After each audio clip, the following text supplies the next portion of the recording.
Okay, so if you're a level 4 apprentice, you know the endpoint assessment is the final boss. And the real goal isn't just to pass, it's to absolutely nail it and get that distinction. In this explainer, we're going to build the ultimate playbook to help you do just that. We'll show you exactly how to use your LinkedIn content as the evidence that assessors are dying to see. Here's what we're going to cover. First, we'll break down what I call the distinction gap. Then, we'll get into how your LinkedIn profile can become your secret weapon, your digital evidence. We'll look at side-by-side examples of pass versus distinction answers. Tackle that awkward feeling of bragging, and finally, we'll talk about a mindset shift that takes you from apprentice to a true professional contributor. So, first things first, what's the real difference between a pass and a distinction in the eyes of an assessor? Well, it all boils down to one single crucial shift in how you talk about your work. On one hand, you've got a pass answer. It's descriptive. It basically just says, here's what I did. And that's okay. But a distinction answer, that's on another level. It's evaluative. It doesn't just say what you did. It explains why it mattered, what the impact was, and what you learned from it. It answers that all-important question, so what? That evaluative piece right there is the key to hitting those top marks. And this, right here, is where LinkedIn stops being just a profile page and turns into your secret weapon. The content you write, the articles, the posts, it becomes a living portfolio of that higher-level evaluative thinking. It's real, tangible proof that you're operating at that next level. So, what does that mean, being a professional advocate?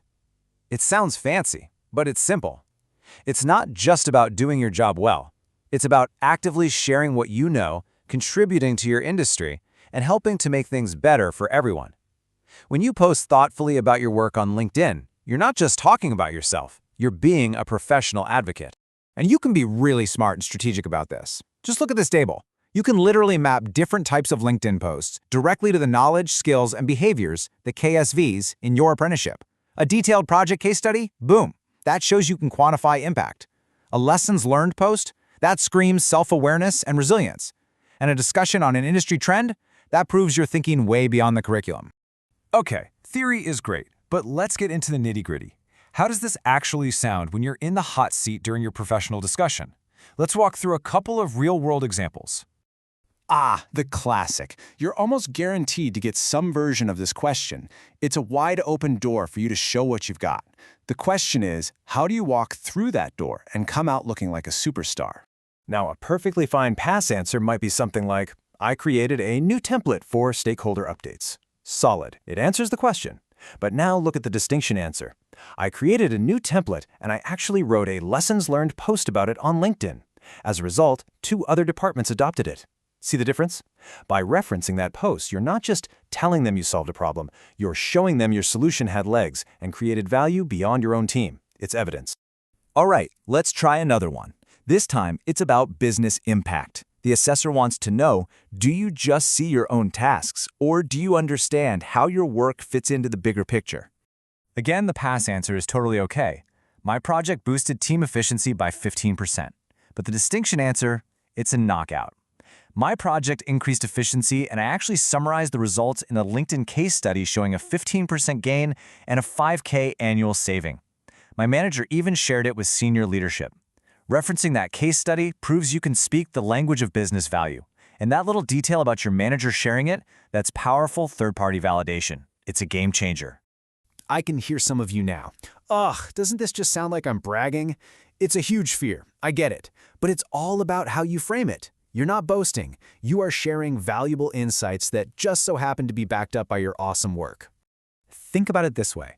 Research from the Edelman Trust Barometer shows that people are 3 times more likely to trust information from a regular employee than from a company CEO. Your perspective, your voice, is seen as more real and more credible. So you're not bragging, you're actually providing a trusted, authentic point of view.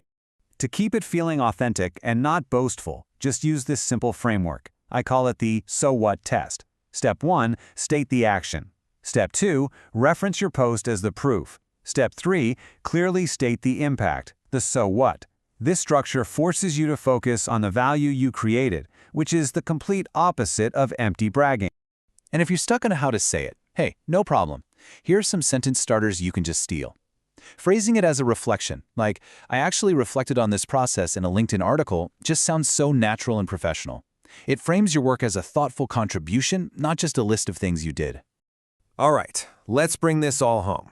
Using this playbook, it isn't just a trick to pass the test. It's about a much bigger, much more important shift in how you see yourself as a professional. This, right here, is the ultimate goal. When you confidently reference your authored content, you completely change the dynamic of that assessment. You're no longer just an apprentice trying to prove you're competent. You are positioning yourself as a peer, a colleague, as a professional contributor who adds real value. And honestly, the benefits of this go way, way beyond your EPA. When you get into the habit of sharing your insights, your LinkedIn profile becomes this amazing, dynamic portfolio of your impact. It's no longer a static resume, it's your personal learning engine, helping you grow and build your reputation for years and years to come. So, I'll leave you with this final question to chew on. This whole strategy isn't really about ticking a box for a distinction. It's about deciding what kind of professional you want to be. Are you here to just complete the tasks you're given, or are you here to start making your mark and actually help shape the future of your field? The choice is totally yours.